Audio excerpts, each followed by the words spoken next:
विपक्षी एकता के लिहाज से बहुत महत्वपूर्ण मौका चल रहा है।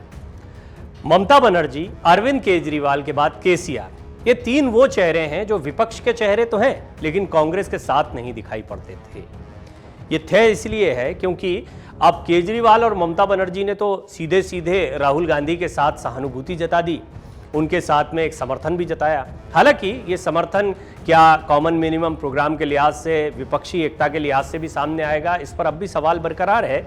लेकिन फिर भी मल्लिकार्जुन खड़गे का केजरीवाल को फोन करना, तृणमूल कांग्रेस के कई नेताओं का राहुल के पक्ष में अपनी बातें कहना, ये इस ओर इशारा करता है कि विपक्षी एकजुटता के लिहाज से एक महत्वपूर्ण समय है।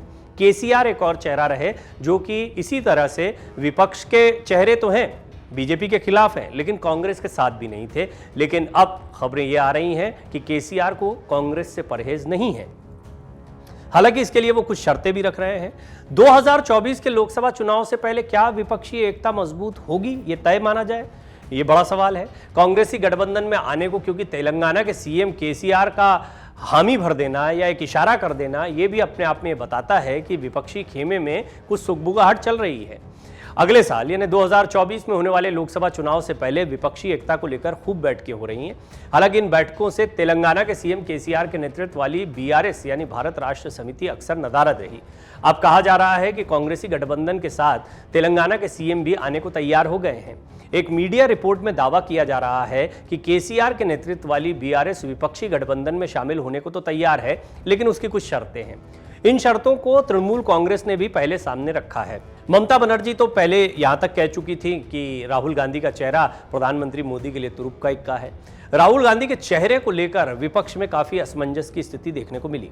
हालांकि राहुल गांधी कांग्रेस का चेहरा है, इस बात से इनकार नहीं किया जा सकता है, लेकिन क्या कांग्रेस इस बात का सम्मान रखते हुए कि विपक्षी दल क्या चाहते हैं और वो चाहते हैं कि राहुल को चेहरे के तौर पर ना रखा जाए, बेशक वो कांग्रेस के लिए बड़ा चेहरा बने रहे और जहां जहां पर कांग्रेस चुनाव लड़ती है, कॉमन मिनिमम प्रोग्राम के तहत विपक्ष कांग्रेस को जिन जगहों पर सपोर्ट करता है और कांग्रेस विपक्ष को अलग अलग जगहों पर सपोर्ट करती है, वहां राहुल गांधी के चेहरे को लेकर कुछ कॉम्प्रोमाइजेस किए जाए। उदाहरण के लिए कांग्रेस का हमेशा से कहना रहा है कि कांग्रेस जम्मू कश्मीर से लेकर दक्षिण तक अपने कार्यकर्ता रखती है और कई जगहों पर सरकारें, इसमें कोई दो राय नहीं है कि हम अगर महत्वपूर्ण राज्यों मध्य प्रदेश, गुजरात, राजस्थान, छत्तीसगढ़ और कर्नाटक जहां चुनाव यहां देखें तो यहां पर कांग्रेस और बीजेपी की सीधी टक्कर है।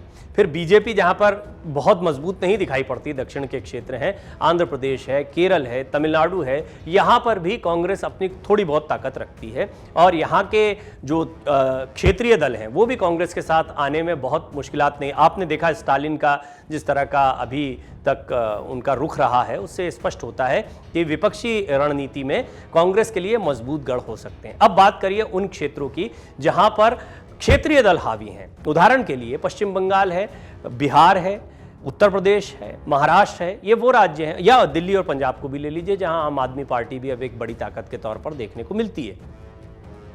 यहां कांग्रेस के साथ इन दलों के क्या समीकरण होंगे, या नीतीश कुमार जैसा सुझाते हैं कि जो जहां पर, और ये ममता बनर्जी का भी मानना है कि जो जहां पर मजबूत है वहां पर एक दूसरे को सपोर्ट करना चाहिए, जीतने में मदद करनी चाहिए। अब उदाहरण ये लीजिए कि उत्तर प्रदेश, बिहार और पश्चिम बंगाल खास तौर पर यहां पर कांग्रेस किस तरह से मदद करेगी क्षेत्रीय दलों की, और सीटों के बंटवारे में कांग्रेस की क्या उपस्थिति रहेगी और क्या सामंजस्य बनता है, क्या कॉमन मिनिमम प्रोग्राम बनता है, ये बहुत महत्वपूर्ण रहने वाला है। चेहरे की बात, ये बात सही है कि चुनाव के नतीजे आने के बाद ही चेहरे की बात हो पाएगी। हाँ, फिर भी लोगों के बीच में एक इंप्रेशन देना जरूरी है कि भाई नेतृत्व कौन कर रहा है। तो नीतीश कुमार बहुत तेजी से, बेशक उनकी अपनी पार्टी कमजोर हुई, उनके पास सांसद नहीं है, उनको लेकर कई तंज भी कसे जा रहे हैं, लेकिन विपक्षी एकजुटता के लिए उनके जो प्रयास हैं उसके बाद में कहा जा रहा है कि वो भी एक चेहरा हो सकते हैं।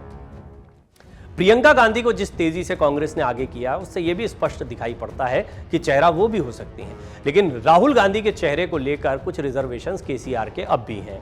वो इस बात के समर्थन में नहीं है कि राहुल गांधी का चेहरा जो है वो विपक्ष का चेहरा बनकर सामने आए।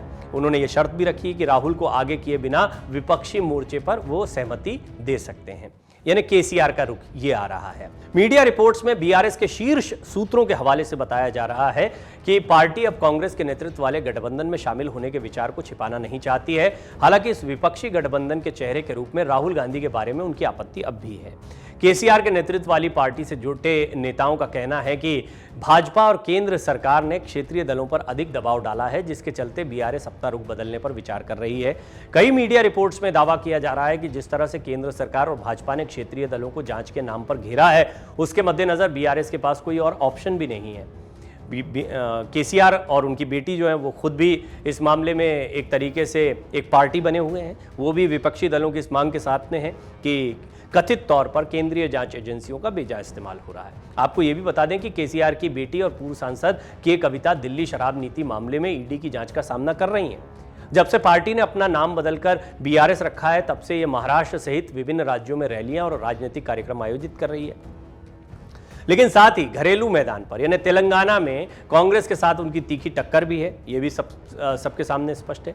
बीआरएस के सूत्रों ने कहा है कि पार्टी चाहती है कि कांग्रेस अपनी कमजोर राष्ट्रीय ताकत का एहसास करे और चुनाव के पूर्व गठबंधन के लिए क्षेत्रीय दलों के साथ बातचीत करे। केसीआर के करीबी एक पार्टी नेता ये भी कहते हैं कि हम बस इतना कह रहे हैं कि कांग्रेस जहां मजबूत है उसे वहां अपना उचित हिस्सा मिलना चाहिए, लेकिन जहां अन्य क्षेत्रीय दल मजबूत हैं वहां कांग्रेस को रास्ता बनाना चाहिए। विपक्षी गठबंधन के काम करने और अंततः प्रभावी होने का यही एकमात्र तरीका है। ये वाजिब भी लगता है। मीडिया रिपोर्ट्स के मुताबिक बीआरएस के एक नेता ने यह भी कहा है कि पार्टी 2024 के लिए नरेंद्र मोदी बनाम राहुल गांधी के नैरेटिव को लेकर सहज नहीं है। 2019 में इसका परीक्षण किया गया था। विपक्ष के भीतर ऐसे लोग हैं जैसे बिहार के सीएम नीतीश कुमार, पश्चिम बंगाल की सीएम ममता बनर्जी, जिन्होंने अपने प्रशासन का बेहतर ट्रैक रिकॉर्ड साबित किया है। राहुल गांधी ने क्या हासिल किया है? वो अपनी पार्टी के आधिकारिक नेता भी नहीं है, न ही उनमें खुद को पीएम कैंडिडेट घोषित करने की हिम्मत है। ये अभी केसीआर का या उनकी पार्टी बीआरएस का स्टैंड है। आपको बता दें कि बीजेपी की नरेंद्र मोदी सरकार के खिलाफ विपक्षी एका बनाने में जुटे नीतीश कुमार ने तृणमूल सुप्रीमो ममता बनर्जी और सपा प्रमुख अखिलेश यादव से भी मुलाकात की है। नीतीश से मिलने के बाद अखिलेश और ममता का रुख नरम हुआ है और कहा जा रहा है कि वो बीजेपी को हराने के लिए हर कोशिश का समर्थन करते हैं। ममता बनर्जी और अखिलेश यादव जिस तरह नीतीश के साथ आने को तैयार हुए हैं, उससे सियासी अटकलें गर्म हो गई हैं। हालांकि ये भी कहा जा रहा है कि कर्नाटक और फिर आगामी जो विधानसभा चुनाव आने वाले हैं साल के अंत में, उससे भी बहुत कुछ निर्भर करेगा कि राहुल गांधी का चेहरा या कांग्रेस की दावेदारी कितनी मजबूत होती है इस विपक्षी एकजुटता के केंद्र में रहने में या चेहरा बनने में। ममता बनर्जी की पार्टी तृणमूल कांग्रेस पश्चिम बंगाल में सबसे बड़ी पार्टी है, राज्य की सत्ता पर काबिज है। वहीं समाजवादी पार्टी यूपी की दूसरी सबसे बड़ी पार्टी है। बंगाल और यूपी में इन्हीं दोनों पार्टियों का बीजेपी से सीधा मुकाबला है, तो वहीं तेलंगाना में केसीआर की बीआरएस मजबूत स्थिति में है। कई मीडिया रिपोर्ट्स में दावा किया जा रहा है कि ममता बनर्जी, अखिलेश यादव, केसीआर समेत ऐसे कई विपक्षी नेता हैं जो 2022 के लोकसभा चुनाव में कांग्रेस के साथ आने को तो तैयार हैं, लेकिन राहुल गांधी के चेहरे पर नहीं। अब ममता और अखिलेश के बाद गठबंधन को लेकर केसीआर ने भी रुख नरम किए हैं। केसीआर ने कहा है कि कांग्रेस का राष्ट्रीय नेतृत्व कमजोर है, इसलिए राहुल गांधी के चेहरे को आगे कर चुनाव नहीं लड़ा जा सकता। अब देखना यह है कि क्या कांग्रेस इसमें कुछ कदम आगे बढ़ती है, क्या इस मांग को माना जाएगा, या फिर अभी इंतजार किया जाएगा कि कर्नाटक के नतीजे क्या आते हैं, उसके बाद मध्य प्रदेश, राजस्थान, छत्तीसगढ़ के नतीजे क्या आते हैं। और इस सब पे टिका हुआ है भविष्य इस बात का कि 2024 में किस तरीके से विपक्षी एकता होगी और किस तरह का मुकाबला बीजेपी बनाम बाकी के दलों का रहने वाला है। मन से उजाला कर चले, मन से